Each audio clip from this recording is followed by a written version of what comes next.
Welcome to Fall 2021, and this is Saddleback Emeritus. My name is Julia Shriver. I've taught art for a very long time, and I've been an artist all my life. I'm looking forward to meeting some of you and looking forward to seeing a lot of my returning students as well. This is what they call an open repeatability course, so there are a number of people in my classes that have been with me for a number of years. And I do try to make the material new and fresh every semester. The first couple weeks is kind of foundation stuff, just so that if people are new to art history, they get a little bit of background first. So it's a little bit review for many. I try to vary my beginning lectures, but even so, some of it is review in the beginning. But then we're going to get into a lot of incredible topics, I think, and hopefully have some good discussions on Zoom as well. What we have this semester is I have 3 asynchronous lectures. And what that means is that there will be lectures that are recorded and put into a module every week. And they will be under Canvas. And on the left-hand side, you'll click on modules and you can go straight to the lecture. And there's usually also going to be some clips for you to look at as well. So there is one optional Zoom lecture a week, and it's inclusive for all of my classes. So technically, I'm really teaching 4 classes this semester for Saddleback because, again, every week there is an additional lecture. It will be on Wednesday, Thursday, or Friday at 10 a.m. And when possible, I will record the Zoom lecture and post it for people who missed the lectures and wish to see them later. So, maybe you work on Thursday morning or volunteer on Thursday morning. So if that's the case, then you should be able to go into the Zoom module and see that lecture because I'll do my best to also record them.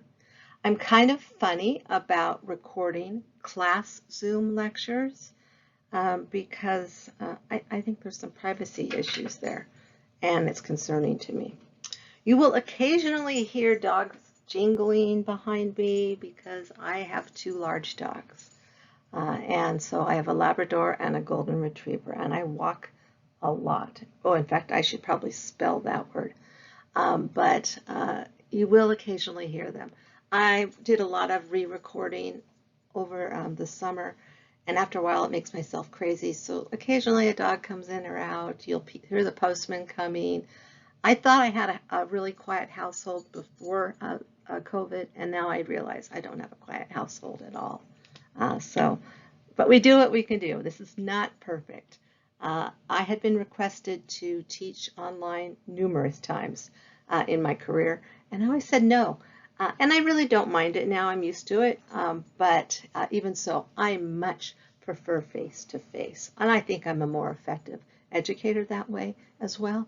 But we do what we got to do. So again, every class will have a lecture in the module under Canvas. Now, this is important. You do need to go onto Canvas weekly.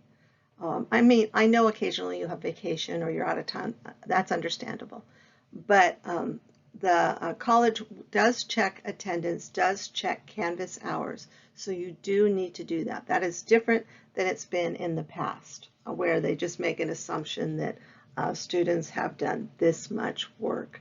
Now they're actually going to be going into the system and tabulating differently.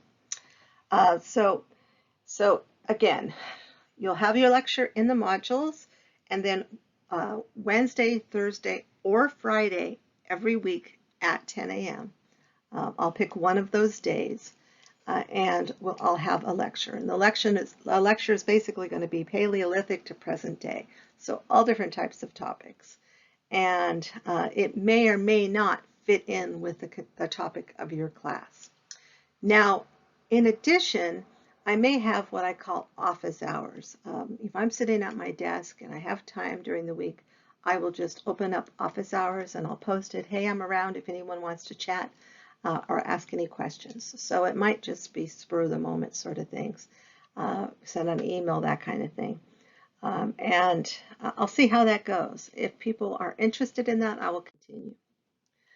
So I have taught art history in some form since my oldest daughter was 5, and she's now 32. So I've taught a long time. And I've taught K through 12. I've taught special needs. I have taught college level for 17 years, and cumulatively around 30 years. And I've taught at other colleges as well, Fullerton College, Laguna College of Art and Design. And like I mentioned, these are the creatures you hear walking around all the time behind me, occasionally chatting from the balcony, and I do my best, but again, could I just throw them in the backyard? Not generally. They tend to make their way back in. I have one that even opens the slider. So in any case, I have 2 adult daughters. I've been married forever, and occasionally my oldest daughter actually shows up for field trips because she is also enrolled in my classes. She actually enjoys the older adult program, and she kind of works as my assistant, checking people in on field trips and whatnot. Which field trips? No, there's no field trips this semester. 2022, we hope so. We will see. We will see what happens with this nasty virus. So my Saddleback classes, there's some overlap between lectures, but the material is different to a certain degree in every class. Now there's some things that are similar. Again, art terms are kind of general, development of the artist, those are kind of general things. And some of these may change a little. I'm still tweaking the schedule, but for the most part, these are some of the topics in my different classes. And I have a more general art history class, a contemporary art history class, and a fundamentals of art history class. These are all asynchronous. You may enroll for more in more than one of them if you desire. Let's see. So some of the topics that are going to be for all classes are, again, the first couple weeks is a little bit of review because some people have never taken an art history class. But then after that, we're going to get immediately into some different topics. Saints in art, how to read iconography, Mary Cassatt, the Impressionist. In fact, there's a big exhibition coming up soon for Mary Cassatt. I think it's at the Metropolitan Museum of Art, if I remember right. And I will also touch on the Renaissance artist in my general class, even Henry VIII, and there's a number of other topics as well. In the contemporary art class, I've tried to keep it more contemporary and more 20th century for the most part. And the roots of modern and contemporary start from Impressionism and go onward. But again, this semester I've tried to keep it more contemporary. And I have a number of topics. The Reclining Nudes lecture is actually done in 2 different weeks. So you'll have 1 week of part 1 and another week of part 2. And that's because this has been a lecture that actually has taken me a couple of years to collect all the images from and do all the research. And it just became this big, unwieldy thing, so I had to divide it into 2 parts. And so it's different, and I'm proud of it, and you'll see. And if you are uncomfortable with nudity, that might be the one you want to skip. That's okay. It doesn't offend me. There's also a lecture on sensation.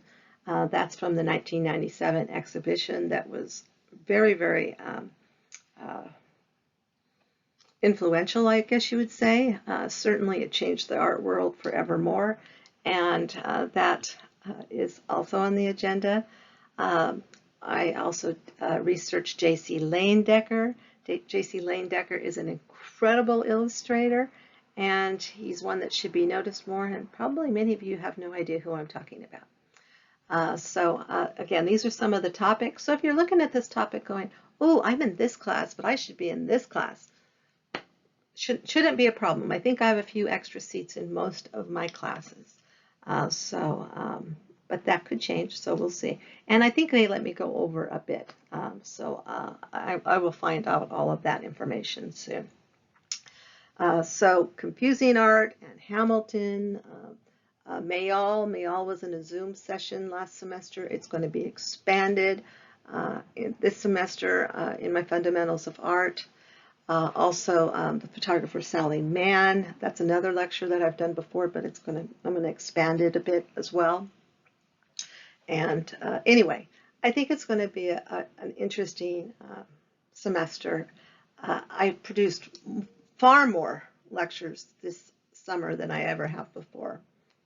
I want to say around 25, maybe more, a lot, about 25, and some Zoom topics as well.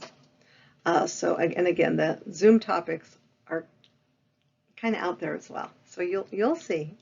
And so do I do more contemporary? Do I do more traditional? I do both. I love art in general. And again, I've taught Paleolithic to present day, and my focus is more on Western perspective, although I have taught Asian art class. So this is a Zoom schedule, and I'm going to try to stick to it as much as possible. Unless there's an emergency, I will be around. Different topics. Introduction is going to be just that. We're going to be talking mostly about the class. Maybe I'll talk about a couple artworks, but for the most part, just be talking about the class in general and how it's going to work. Thursday, September 2nd, some key artists and works. Alice Neal. I spent a couple of years of my life doing graduate work on Alice Neal, and so she's one of the ones I like to talk about. Bathers in Art, Wednesday, September 15th, 10 a.m. Friday, September 24th, this is a little more serious. If you're currently battling cancer, you're going to have to make a decision as to whether or not you wish to attend that. Maybe someone you know is close to you is battling cancer. On the other hand, art is one way of dealing with difficult topics. My husband's a cancer survivor, and he was a very aggressive type of cancer, and that's been about 18 years ago, and he was one of the lucky ones. But it really did change my perspective, and I really learned to appreciate art being used as therapy, and it can be very, very much so. Disabilities in art, again, kind of different topics. Stereotypes in art. Frank Gehry, the architect, touch on some of his works. Modigliani. This is a repeat from last semester. I was requested by a few students, and I will put in a few additional images as well. The Pre-Raphaelites will be another example of a different topic, but the Pre-Raphaelites a lot of people tend to really enjoy. Edvard Munch and Frida Kahlo, Picasso highlights, and to be announced, in other words, I haven't decided. And then the last session will most likely be discussion. This is where students can share art that they're doing, or they can share some art that they found or an artist they're interested in. I really, really, really like it when artists and students open up and are willing to share ideas. And I think it's a nice way to end the class. So it will be much more informal, but everything else will be pretty much as stated. The first few minutes of class, again, will be chat for the most part, and then we'll get into the topic, and then I might break for a few questions, but then we'll move on. So Alice Neal, again, she's one of my favorite artists. She is more known in the West Coast. She was born in 1900 and she died in 1984. One of the things that she did a lot of was portraiture. Portraiture with a very, very strong contour line. Her work is very, very expressive. Uh, she's getting a lot more noticed in the last couple of years than she ever has before. And for instance, there's a number of clips on YouTube about her as well. And so this is her daughter-in-law, Nancy Neal. And Nancy Neal had twins. She had an older daughter named Olivia. And she was very, very close with Nancy Neal before she passed away. So again, I will be talking a little bit about her. Margaret Evans Pregnant, 1978. And this is a quote from an exhibition from Smithsonian.org, the Alice Neal Papers. There are the dearest mothers imaginable in the show, all that is except for the ones painted by Alice Neal, who look refreshingly out of their minds. So Alice Neal was not Mary Cassatt. She's not painting really sweet images of mother and children. I mean, some of them are. Some of them are very honest depictions of motherhood. And let's face it, motherhood can be hard. It's certainly not something that everyone is just born knowing.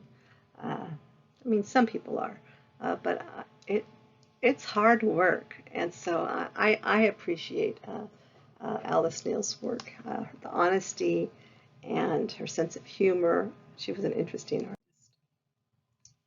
So again, towards the last class, which will be via Zoom, and then they'll also be posted in the modules, of course. I do like to open up that Zoom for you to talk about your work. And there was an artist one semester named Susan Whaler. She moved to Northern California, so she's no longer in my classes. She used to sit in her journal and sketch during class, and she did this beautiful ode to Van Gogh. And so here is a beautiful example of a very, very rich watercolor. And so again, this is just a good example. And she's always doing little caricatures of in class or on field trips. And so occasionally she would share. And so this is a digital image of her work, and me talking about found art and the Frick collection. And she's got the screen up above me. And this was based on my Friday class, which was held in Laguna Niguel. So, but one day soon, I hope we will all be face to face. So you can see it a little bit closer. So, and I think she's also occasionally taking notes in there as well, which I thought was fun. The museums are starting to open, which is exciting. But again, we aren't going to have them this semester. No field trips this semester. But I do hope that those of you that are new stay with us and do experience the field trips. It's one of the best parts of my class. And the Norton Simon is a jewel of a museum. It's not very big, which I like. It's not too overwhelming. I have yet to get through the entire Getty in one day. I keep trying, but it hasn't happened. I've come close, but it hasn't quite happened. But I keep trying. So the Getty, and so this has, of course, a wide selection. Van Gogh, Cezanne, Manet, Toulouse-Lautrec, French art, Dutch art, and then they also have Rococo art, Rembrandt. Beautiful, beautiful works are here. And if you haven't gone, you need to go. And again, the field trips are usually around $35 to $50. It includes the bus trip. It includes any sort of entry fee. It does not include food. So this is one of the key works at the Getty in the West Pavilion. And this, of course, is Vincent van Gogh's Irises with this rich, rich impasto, which is a thick application of paint. Almost looks like icing. This is a late work by Van Gogh, and I think it's one of his more beautiful ones, and certainly very, very popular as well. The Broad, this is in Los Angeles. This is one of the other ones that we've explored at one point in time, and we will explore it again. We're in preparation. We will be looking at all different types of art themes this semester, and probably my sensation lecture and some of my more contemporary class fits in better with the Broad topics, but I touch on almost all topics. La Jolla Art Museum, yes, it's by the beach, opening spring 2020. It didn't happen. It's overdue for completion, but at least it was closed during a lot of COVID anyway. But in any case, it is continuing to be built. Building was essential in California, so it has continued. And here we have the plan, and again, its destination is gorgeous. La Jolla is a beautiful place. So this will be a field trip as soon as I possibly can, but it's not going to be until 2022. But we'll be ready. So this is the latest news on La Jolla, and again, they say April 2022. So probably means May or June, but we'll see. So I look forward to meeting you. I'm pretty accessible. We will be on Zoom on Wednesday at 10 a.m., August 25th, and hopefully if you have any questions, we can chat about that then, because I'm not going to lecture very much on that day. It's mostly going to be to answer questions. Maybe I'll talk about a few things, but it's going to be mostly just kind of going over the class and how to access the class, and I look forward to meeting you all.